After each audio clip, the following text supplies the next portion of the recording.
My name's Pamela, and up until recently, I was just your average workaholic advertising specialist. I lived and breathed my job at this fancy agency in the heart of the city. You know the type, big glass building, top floor office with a view that'd make your head spin. I was good at what I did, damn good actually. The agency relied on me for pretty much everything. I was your typical career-focused woman in her early 30s. No husband, no kids, just me and my work. My tiny apartment was more like a pit stop between office hours than an actual home. I'd roll in late at night, crash for a few hours, then head right back out. Rinse and repeat. My boss, well, she was something else. Picture a 60-something woman with more ambition than empathy. She owned the agency, and boy, did she let everyone know it. Her name was Vivian, but we all called her Mrs. Crawford behind her back. To her face? It was all yes, ma'am, and right away, ma'am. One particular Monday morning, I dragged myself into the office, feeling like death warmed over. I'd caught some nasty bug over the weekend, but deadlines wait for no one, especially not in Vivian's world. I was hunched over my computer, trying to focus on the quarterly report through my fever haze, when Vivian's voice cut through the office like a knife. Pamela, my office, now. I stumbled to her door, knowing full well what was coming. The report was late, and Vivian Crawford did not do late. What the hell is this? She snarled, waving a printout in my face. You call this a report? Any 5-year-old could put together something more coherent than this garbage. I'm sorry, Ms. Crawford, I mumbled, my head pounding. I've been sick, Anne. Sick? She scoffed.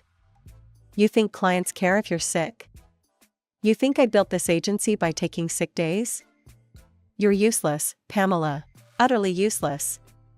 Her words hit me like a slap. I'd poured my heart and soul into this job for years, sacrificed everything for it. And this was what I got in return?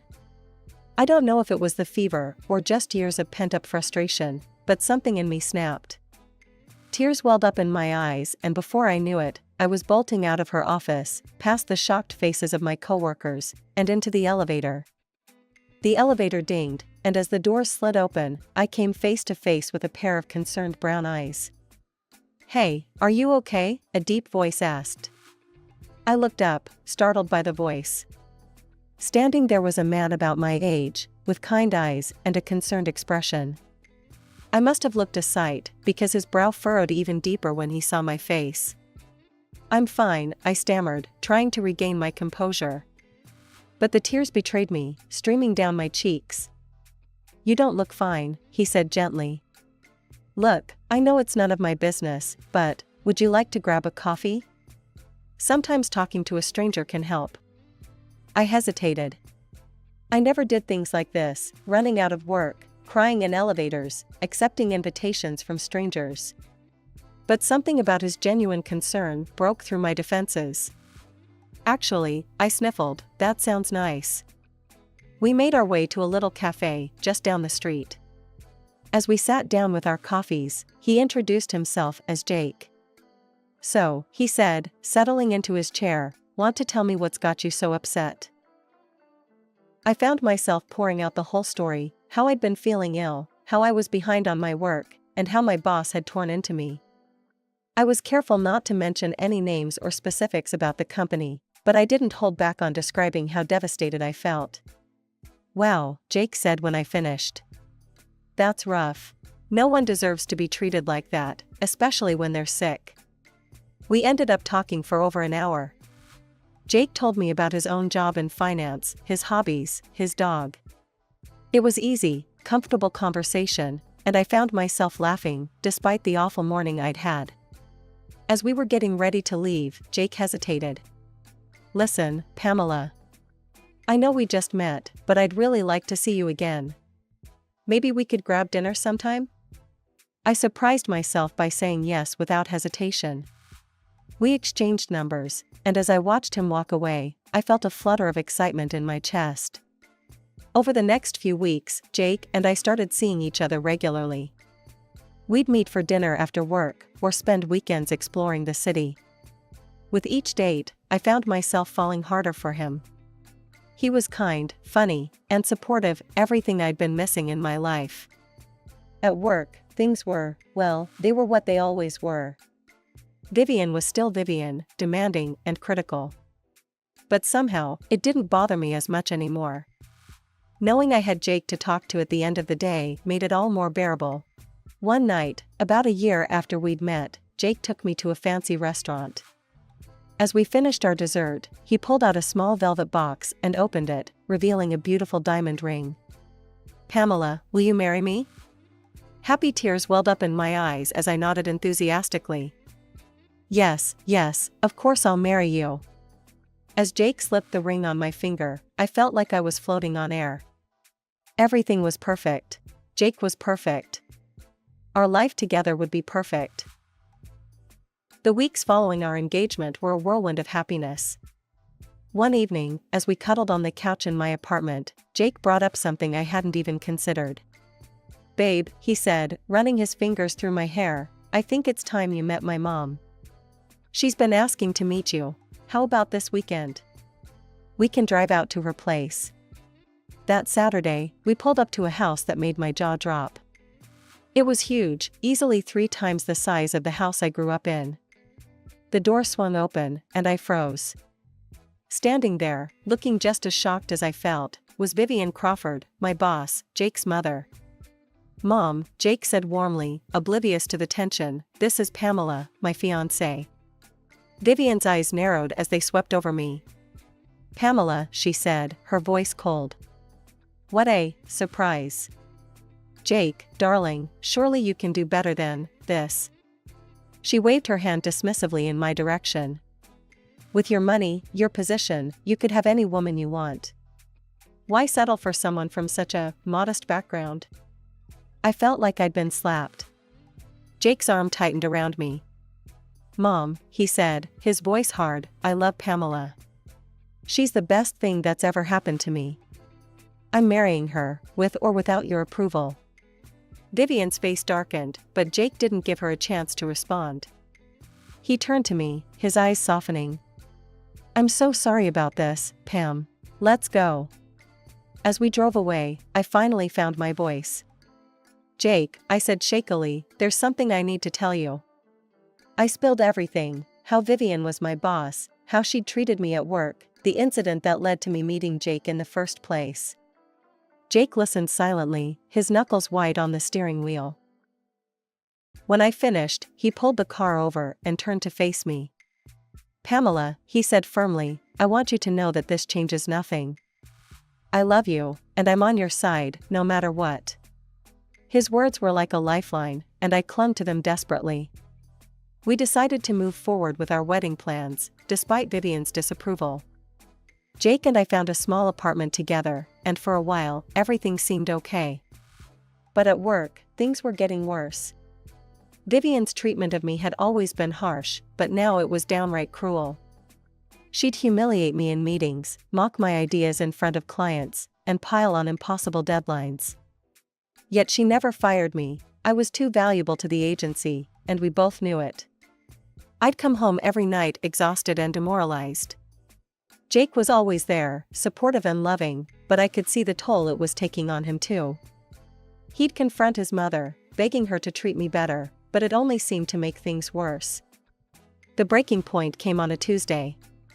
I'd been working on a massive presentation for weeks, pouring every ounce of creativity and effort I had into it.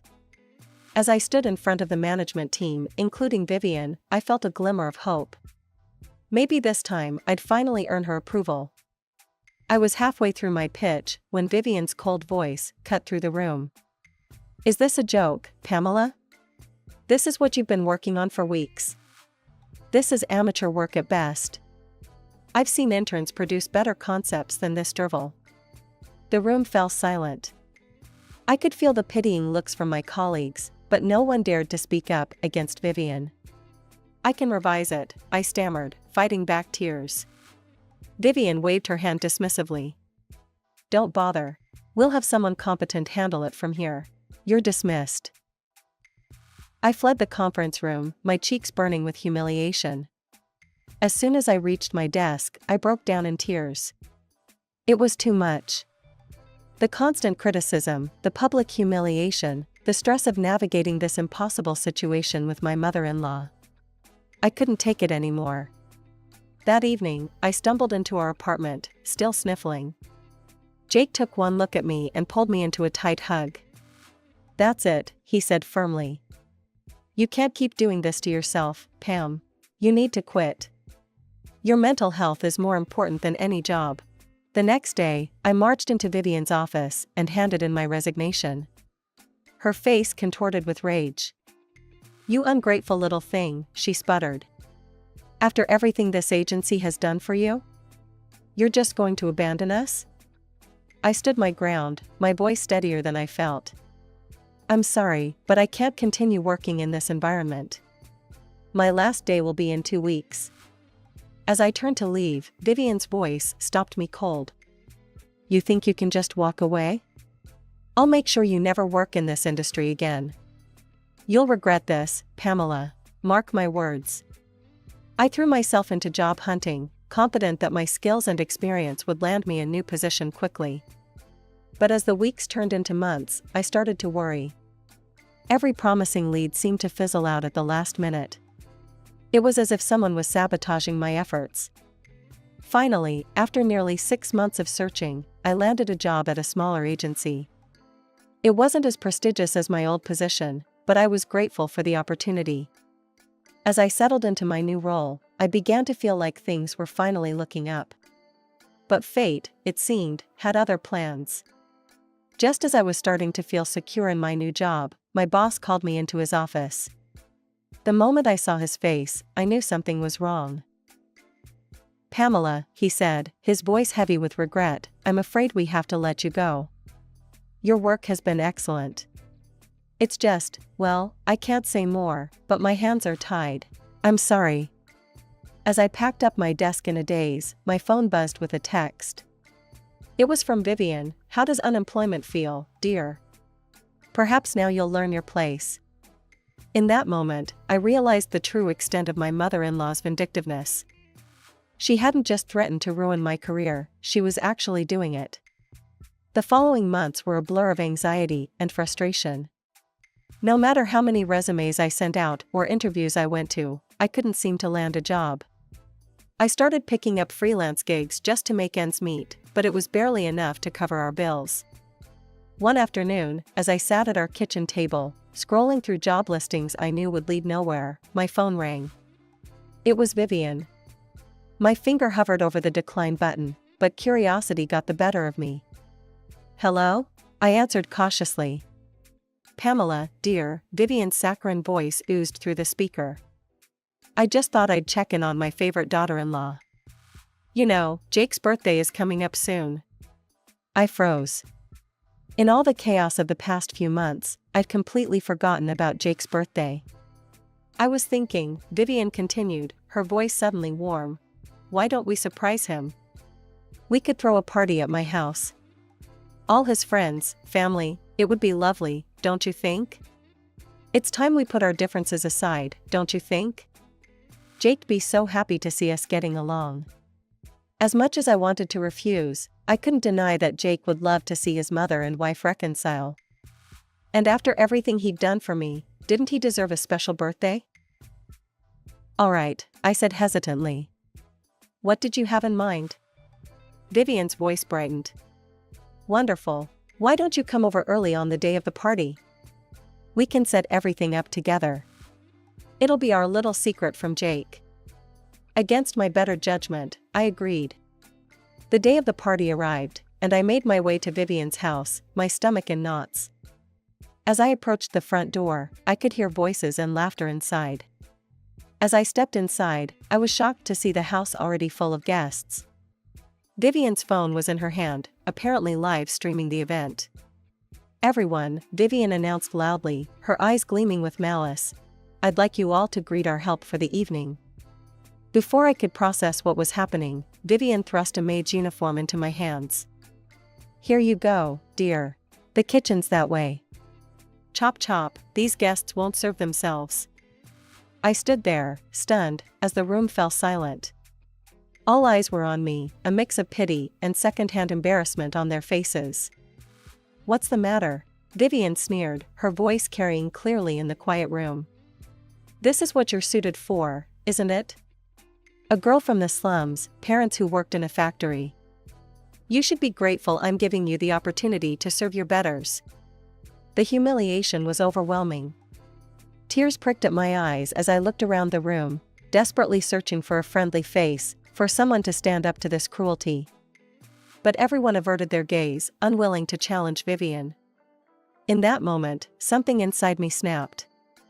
I'd endured months of Vivian's torment, but this was a step too far. Without a word, I dropped the uniform at Vivian's feet and stormed out of the house, ignoring her calls behind me. I burst into our apartment, a mess of tears and anger. Jake was there, getting ready to head to his mother's house. He took one look at me, and his face fell. When I told him everything, Jake's face paled. He grabbed his phone and quickly pulled up his mother's social media page. There it was, the video of my humiliation, already gaining views and nasty comments. Jake's hand shook as he watched the video. I could see the conflict in his eyes, the love for his mother warring with his love for me. But as Vivian's cruel words rang out from the phone speakers, his jaw set in determination. He dialed Vivian's number, putting the phone on speaker. When she answered, her voice was sickly sweet. "Jake, darling, where are you? Everyone's waiting." "Save it, Mom," Jake cut her off. "I saw the video. How could you do that to Pamela?" There was a pause, then Vivian's voice turned cold. "Oh please, Jake. I was just putting her in her place. You know she's not good enough for you. I was doing you a favor." "No, Mom," Jake interrupted again. "You weren't doing me any favors. You were being cruel and manipulative. I love Pamela, and I won't let you treat her like this anymore. We're done. Don't contact us again." He hung up before Vivian could respond. The silence in our apartment was deafening. Jake turned to me, his eyes soft. "I'm so sorry, Pam. I had no idea she would go this far." I fell into his arms, feeling a mixture of relief and anxiety. We spent the rest of the evening together, ignoring the constant ringing of Jake's phone. It was only the next morning that we realized the full extent of Vivian's retaliation. Jake's boss called him in for an emergency meeting. When he returned home a few hours later, his face was ashen. "They fired me," he said, his voice hollow. "Apparently, the CEO is a close friend of my mother's. She asked him to let me go." We spent the next few days trying to figure out our next move. With both of us unemployed and Vivian's influence seemingly everywhere, our options felt limited. "Maybe," Jake said hesitantly one evening, "maybe we should consider moving. Start fresh somewhere else, away from my mother's influence." The idea was tempting, but something nagged at me. "Jake," I said slowly, "why did your parents get divorced? You've never really talked about it." Jake's face clouded over. "I don't really know the details. Mom always said Dad abandoned us, that he didn't want anything to do with me. Dad tried to contact me a few times when I was younger, but Mom always intercepted the calls, told me he was just trying to manipulate us." An idea started to form in my mind. "Jake, what if we reached out to your dad? Maybe he could shed some light on all of this." We arranged to meet Jake's father, Robert, at a quiet cafe the next day. As we walked in, I spotted an older man who bore a striking resemblance to Jake. His face lit up when he saw us, and he stood to greet us with a warm, if slightly awkward, hug for Jake. "You must be Pamela," he said, turning to me with a kind smile. "It's wonderful to meet you." As we settled in with our coffees, Robert's face grew serious. "Jake, I can't tell you how happy I am to hear from you. But I have a feeling this isn't just a social call. What's going on?" Jake took a deep breath and began to explain everything: Vivian's treatment of me, her sabotage of our careers, the humiliating party incident. Robert listened intently, his face growing darker with each revelation. Dad, Jake said hesitantly, what really happened between you and Mom? Why did you divorce? Robert's eyes clouded over with a mix of anger and sadness. It's a long story, son. One I'm not proud of. You see, I used to work for my father's company. Your mother was in the accounting department. I thought we were happy, but... He paused, taking a sip of his coffee before continuing. One day, the police showed up at the office. Your grandfather was arrested for tax evasion. It all happened so fast, the company was in chaos, and suddenly your mother was taking charge, saying she'd keep things running. Jake and I exchanged a glance, both thinking the same thing. This sounded awfully familiar. Robert continued. I had my suspicions. Your mother had access to all the financial records, and she'd been pushing for more control in the company for months. I confronted her, asked her if she had anything to do with framing your grandfather. She didn't deny it, Robert continued. Instead, she threatened me. I had an affair. It was brief, but your mother found out. She had evidence, photos, messages, everything. Jake and I exchanged a shocked glance as Robert continued, his voice heavy with regret. The woman I had the affair with, her husband was an incredibly influential man in our industry. Your mother threatened to tell him everything unless I did exactly as she said. She gave me an ultimatum, divorce her, give her everything, and stay away from you, or she'd destroy me completely. I'm ashamed to say I took the coward's way out. I thought I was protecting you, Jake. As we sat there, processing everything we'd learned, a memory suddenly hit me. Jake, I said urgently, remember when I first started at the agency?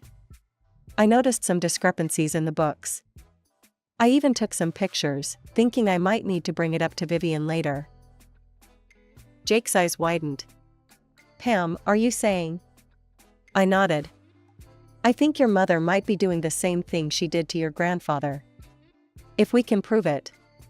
After our revealing conversation with Robert at the cafe, we all decided to return to our apartment. As soon as we entered, I made a beeline for my laptop. Jake and Robert watched intently as I booted it up, their anticipation palpable. Here they are, I said, pulling up the folder containing the incriminating photos. Just as I remembered.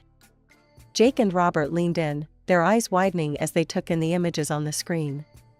Clear as day, there was evidence of double-entry bookkeeping, one set of books for the tax authorities, and another showing the true state of the company's finances. Jake's face set in determination. We need to take this to the authorities right away. Mom can't keep getting away with this. The next few weeks were a whirlwind. We contacted the tax authorities, presenting them with the evidence I had uncovered.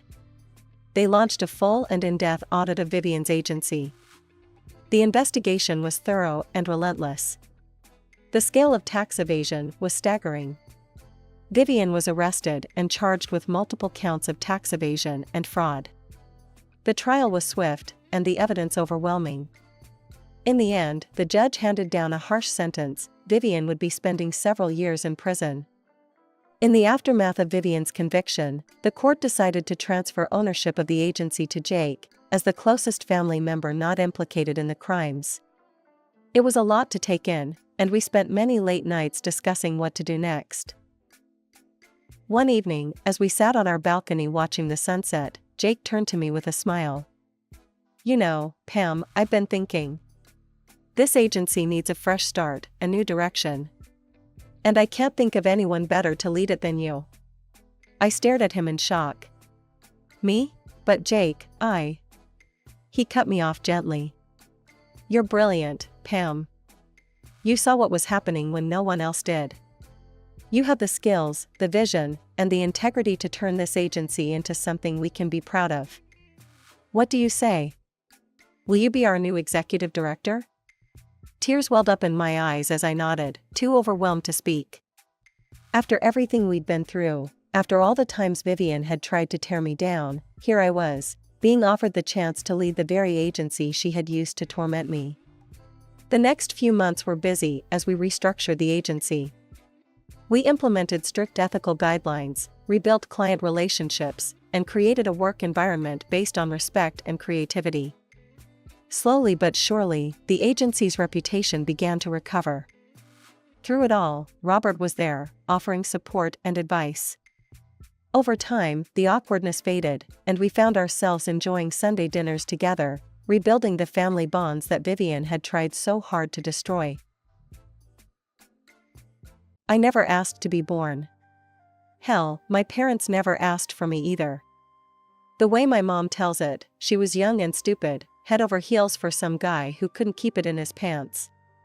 Next thing you know, boom, baby on the way. That baby was me, Sheila, the mistake. Mom wanted to get rid of me, but both sets of grandparents found out and shut that down real quick. Back then, you didn't raise kids alone. So Mom and Dad got hitched, and I came along kicking and screaming 9 months later. Dad never let me forget how I'd ruined his life. There goes my youth, he'd mutter every time he looked at me. To him, I wasn't a daughter, I was a ball and chain, dragging him down from the life he thought he deserved. For 10 years, it was just the three of us in that little house. Me, tiptoeing around, trying not to piss off Dad. Mom, cooking and cleaning like her life depended on it. And Dad, coming home from work with a scowl that only deepened when he saw me. Then came the miracle, my little sister. Sarah, the golden child. The one they actually wanted. And me? I was shoved even further into the background. Sheila, watch your sister. Sheila, be quiet. Sarah's sleeping. Sheila, why can't you be more like Sarah? It was Sarah this, Sarah that. She got new clothes, I got hand-me-downs. She got praise, I got scolded. She got love, I got used to disappointment. By the time I was 10, I was doing most of the housework. Scrubbing toilets, mopping floors, dusting shelves, you name it, I did it. Not that I got any thanks for it. It was just expected. But there was one chore I didn't mind, cooking. Something about mixing ingredients, creating flavors, it felt like magic. I remember the first time I made my special lasagna for a family gathering. Aunt Linda took a bite and her eyes lit up. Mary, this is incredible. When did you become such a master chef? Mom just smiled and nodded, soaking up the praise. I stood in the corner, invisible as always. Actually, I made it, I said, trying to make my voice heard. Aunt Linda laughed, like I'd just told a joke. Sheila likes to help in the kitchen sometimes, Mom cut in smoothly, still basking in the compliments. Isn't that right, dear? I shut my mouth, knowing it was pointless. No one ever believed me anyway. Growing up, the kitchen became my sanctuary. While Sarah got showered with attention and gifts, I found solace in pots and pans. By the time I hit high school, I could whip up a mean pot roast that even Dad couldn't complain about. Not bad, he'd grunt, shoveling food into his mouth.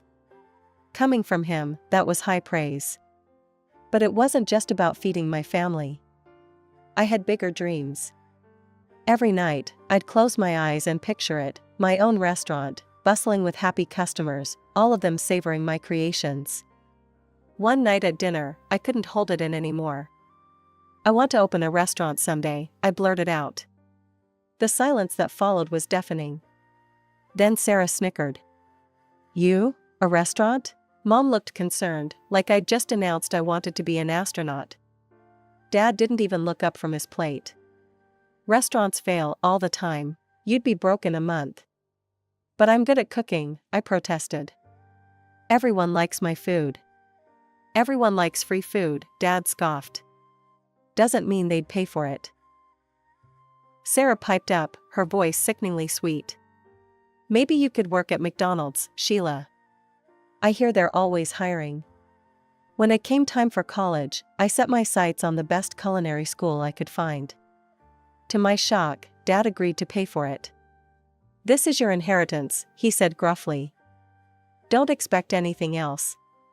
The house, the savings, that's all going to Sarah. I should have been hurt, but honestly, I was too excited about culinary school to care. This was my chance to prove myself, to learn from real chefs and hone my skills. College was a whirlwind of chopping, sautéing, and baking. For the first time in my life, I felt like I belonged somewhere. My classmates actually appreciated my cooking, and my instructors praised my creativity.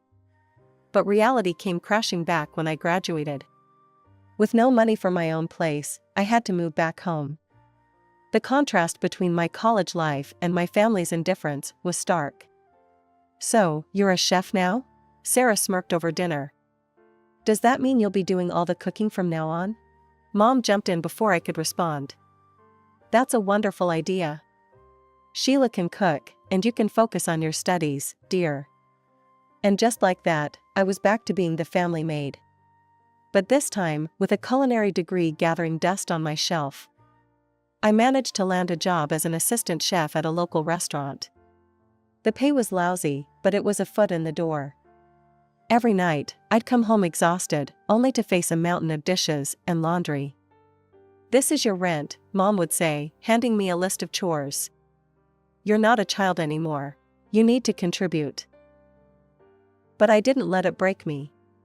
Every spare moment, I was planning, dreaming, scheming. I knew that someday, somehow, I'd have my own restaurant. And when that day came, I'd show them all what Sheila was really capable of. 2 years crawled by, each day a carbon copy of the last. I cooked, I cleaned, I worked my ass off at the restaurant, and I watched as Sarah continued to be showered with everything I'd ever wanted. The day Sarah started high school, Dad came home with a shit-eating grin on his face. "Sarah, honey," he called out. "Come see what I got you." We all trooped outside. There, sitting in our driveway like some kind of shiny insult, was a brand new car. A fucking car. "But, I can't even drive yet," Sarah said, her eyes wide. Dad laughed, tossing her the keys. "You will soon enough. My girl deserves the best, right from the start." I bit my tongue so hard I tasted blood. When I turned 16, I got a second-hand bike. And even that was only because I needed it to get to my part-time job. It didn't stop there. Every week, there was something new for precious Sarah. The latest iPhone, a MacBook Pro, designer clothes. They even renovated her bedroom, turning it into something that looked like it belonged in a luxury hotel. Meanwhile, I was still in my old room. The same faded wallpaper, the same creaky bed I'd had since I was 10. But hey, at least the spiders kept me company, right? I started thinking about moving out. Maybe I could find a roommate, split the rent on some tiny apartment. Anything would be better than this constant reminder of how little I mattered. But then came Christmas. I'd been saving up, determined to get everyone nice gifts for once. Show them I wasn't the failure they thought I was. I ended up buying lottery tickets for everyone, not the cheap scratch-offs, but tickets for the big jackpot. Christmas morning came, and I handed out the envelopes, trying not to look too eager. Mom opened hers first. Her face fell. "Oh, lottery tickets." Dad snorted. "What is this, a gas station gift?" Sarah didn't even bother opening hers. She just rolled her eyes. "Gee, thanks Sheila, real thoughtful." "Well," Mom said, her voice sickly sweet, "I guess since Sheila didn't really get us anything, she won't be expecting any gifts either. That seems fair, doesn't it?"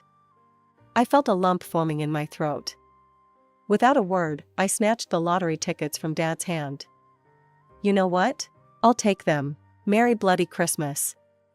I stormed out, ignoring their shocked faces. Screw their family dinner. I texted my coworker, Jen.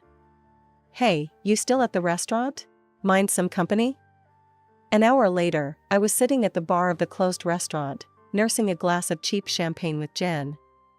As the night wore on, Jen and I traded stories about horrible families and crushed dreams. It wasn't exactly a Hallmark Christmas, but at least I felt less alone. A few days later, I was at work as usual. During the break, I reached for my phone. There was a missed call from an unknown number. "Probably just another scam," I muttered, tossing the phone aside. But then it rang again. Same number. Curiosity got the better of me, and I answered. "Hello, is this Sheila Thompson?" a cheery voice asked. "Yeah, who's this?" "This is Linda from the State Lottery Commission. I'm calling to inform you that you're holding a winning ticket." I almost dropped the phone. "What? Are you serious?" "Absolutely. One of your tickets matched all the numbers in Christmas drawing. After taxes, your winnings come to $690,000. The world spun around me. In a daze, I headed home. My mind was racing. This was it. My chance to finally open my own restaurant. To show everyone what I could do. I burst through the front door, unable to contain my excitement. You won't believe what happened. They were all sitting at the kitchen table, looking at me like I'd grown a second head. "I won the lottery," I blurted out. "One of the tickets, the one I was going to give Mom, it won. $690,000 after taxes." For a moment, there was stunned silence. Then Sarah's shrill voice cut through the air. "That money belongs to us," she screeched. "You bought those tickets as gifts for Mom and Dad. Anything that belongs to them belongs to me." I felt like I'd been slapped. "What? No, they gave the tickets back to me. They're mine." Mom and Dad exchanged a look. "Sheila," Dad said slowly, "be reasonable. You live under our roof. You owe us. Now, hand over that ticket. We'll take care of everything." I took a step back, my hand instinctively going to my pocket where the ticket was. "No," I said, surprising even myself with how steady my voice was. "This is my ticket, my win. I'm going to use it to open my own restaurant." Dad's face turned an alarming shade of red. "Now you listen here, young lady." "No, you listen," I shouted, years of pent-up frustration pouring out. "I've spent my whole life being treated like a second-class citizen in this family. Well, not anymore. This is my chance, and I'm taking it." "If that's how you feel," Mom said, her voice ice-cold, "then you can get out of this house. Now." I stared at them, these people who were supposed to love me unconditionally. In that moment, I saw them clearly for the first time. "Fine," I said, my voice barely above a whisper. "I'm gone." I stormed up to my room, threw some clothes and essentials into a bag, and walked out. They watched me go, probably thinking I'd come crawling back in a day or two. They couldn't have been more wrong. My first stop was the lottery office, to claim my winnings. Then, I headed straight to a real estate agent. "I need an apartment," I told the surprised agent. "Something available immediately." By that evening, I was sitting in my very own place. It wasn't much, a small one-bedroom in a decent part of town, but it was mine. All mine. As I sat on the floor, I hadn't had time to buy furniture yet, eating takeout and scrolling through restaurant equipment catalogs on my phone, I felt something I hadn't felt in years: hope. First things first, I needed a solid business plan. I spent weeks hunched over my laptop, researching, crunching numbers, and planning every detail. After what felt like a million revisions, I finally had a plan I was proud of. Next step, location. I scoured the city, looking for the perfect spot. Finally, I found it, a small, run-down space that had been empty for years.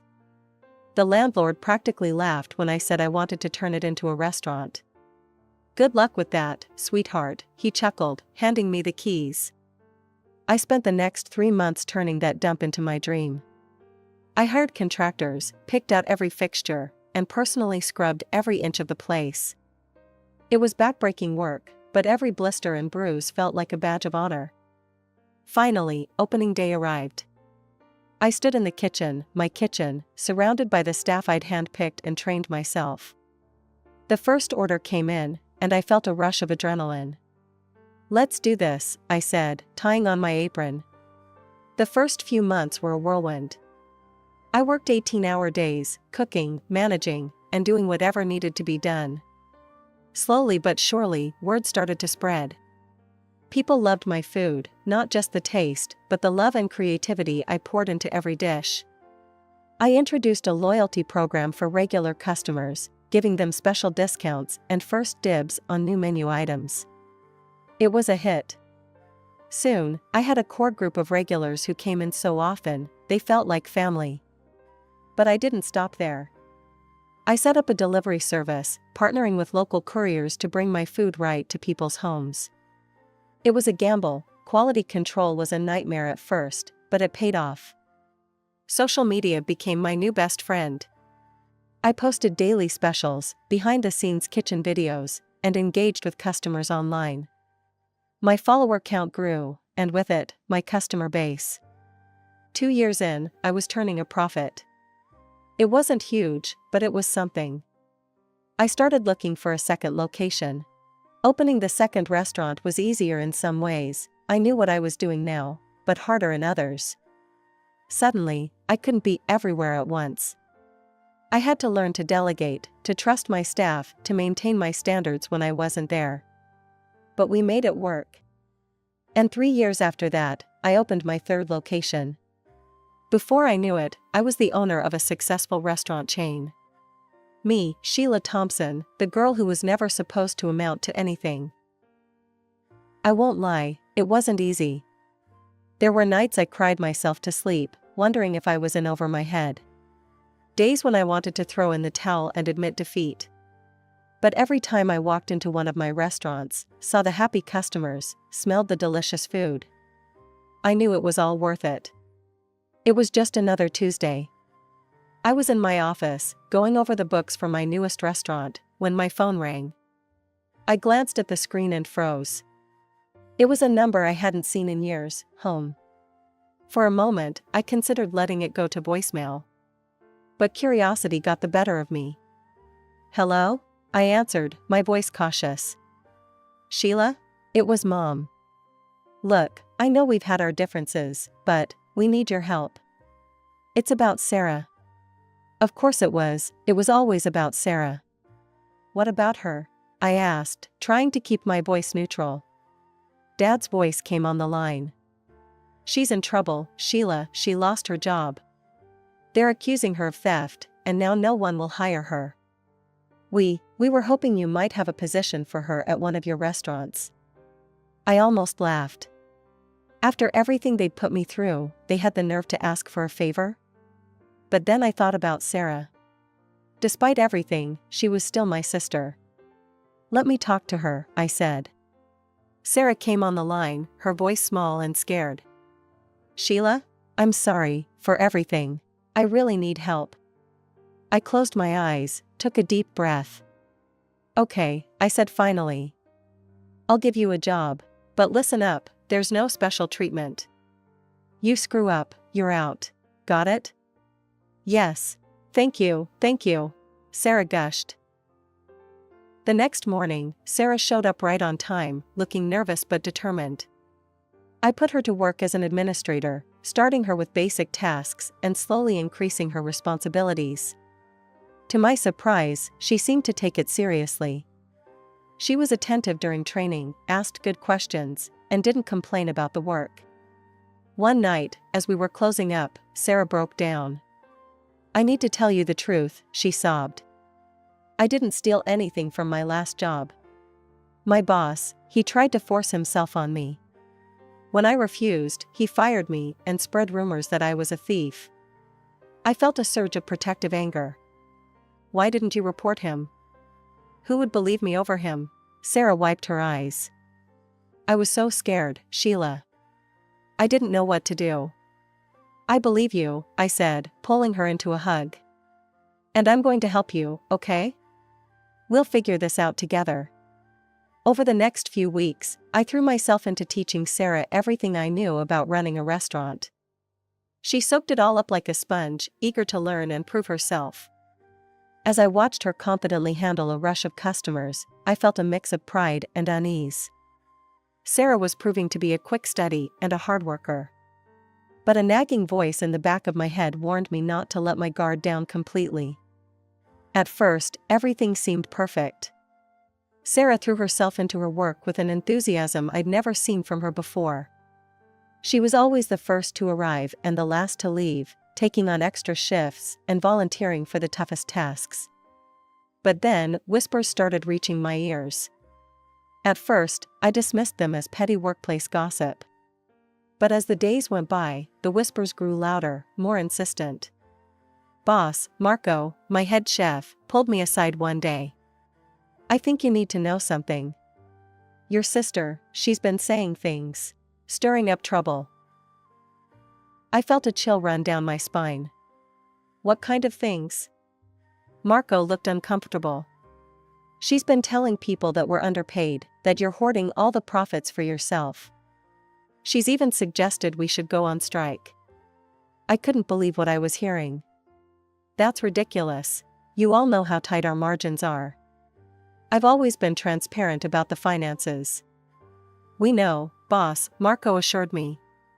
"None of us are buying it. But there's more." He went on to tell me how Sarah had been claiming that the restaurant rightfully belonged to her, that I had somehow cheated her out of her share of the family money. I felt like I'd been punched in the gut. After everything we'd been through, after I'd given her a second chance, this is how she repaid me? I confronted Sarah that evening, my hands shaking with anger and disappointment. "What the hell do you think you're doing?" I demanded. Sarah's face was a mask of innocence. "What are you talking about, sis?" I laid out everything I'd heard. To my shock, Sarah just shrugged. "Oh, that," she said casually. "I was just testing the staff's loyalty. You know, making sure they wouldn't turn on you. Looks like they passed with flying colors." I wanted to believe her. God, how I wanted to believe her. But something in her eyes, a glint of something cold and calculating, made me hesitate. Before I could press her further, we were interrupted by a frantic knock on my office door. It was Jenna, my assistant manager, looking pale and scared. "Sheila, we've got a problem," she said. "There's a big shortage in the cash register. Over $5,000 missing." We spent the next few hours going over the books, checking and rechecking the numbers. There was no mistake. A significant amount of cash had vanished. Only 3 people had access to that register: Jenna, Marco, and Sarah. I'd known Jenna and Marco for years. They'd been with me from the start, through all the ups and downs. I trusted them with my life. As if reading my thoughts, Sarah sidled up to me. "You know," she said in a low voice, "I've noticed Jenna staying late a lot lately. And she did just buy that fancy new car." As I watched her walk away, I knew I had a decision to make. I couldn't ignore this. Too much was at stake: my business, my reputation, the livelihoods of all my loyal employees. Late one night, after everyone had gone home, I installed hidden cameras around the cash registers. It felt wrong, like I was betraying my staff's trust. But I had no choice. For days, I watched hours of mundane footage, my eyes burning from staring at the screen. And then, on the 4th night, I saw it. Sarah, moving quickly and furtively, opened the register. Her hands darted in and out, stuffing wads of cash into her pockets. My heart sank. I didn't confront her, I couldn't. Instead, I called the police. The next day, as Sarah was finishing her shift, 2 officers walked in. The look on her face when she saw them, shock, then anger, told me everything I needed to know. She thrashed around, knocking over tables and sending dishes crashing to the floor. "I deserve this money. I should be rich, not you. You stole my life." As the police led her away, I felt nothing. No sadness, no regret. Just a hollow emptiness where my love for my sister used to be. The next day, my parents stormed into the restaurant. Mom was crying, Dad's face was beet red with anger. "How dare you?" Dad roared. "Your own sister. Drop the charges now." I stood my ground. "No, she stole from me. She needs to face the consequences." I pulled out my phone, showing them the footage of Sarah stealing. "Look," I said. "This is what your precious Sarah did. She's a thief." They watched, their faces pale. But instead of understanding, their expressions hardened. "You set her up," Dad accused. "You've always been jealous of her." I couldn't believe what I was hearing. Jealous? Are you kidding me? You gave me scraps and expected me to be grateful. Well, I'm done. Sarah made her choices. Now she has to live with them. They ranted and raved, alternating between threats and pleas. But I stood firm. Get out, I finally said. Get out of my restaurant, get out of my life. If you don't leave now, I'm calling the police. They left, but not before Dad spat out. You'll regret this, Sheila. Mark my words. The trial was a nightmare. Sarah's tearful performance on the stand almost had me doubting myself. But then came the surprise witness, her former boss. He testified about Sarah's behavior at her last job. How she'd aggressively pursued him, threatening to cry sexual harassment when he rejected her advances. How she'd stolen money from the company in retaliation. In the end, the jury found her guilty. As they led her away, she looked at me one last time. There was no remorse in her eyes, only cold hatred. I haven't spoken to my family since that day. Sometimes, late at night, I wonder if I made the right choice. But then I look around at what I built, at the life I've made for myself, and I know I did. As I stand in the kitchen of my newest restaurant, watching my staff prepare for the dinner rush, I feel a sense of peace wash over me. This is my family now. This is my home. And nobody, not Sarah, not my parents, not anyone, can take that away from me.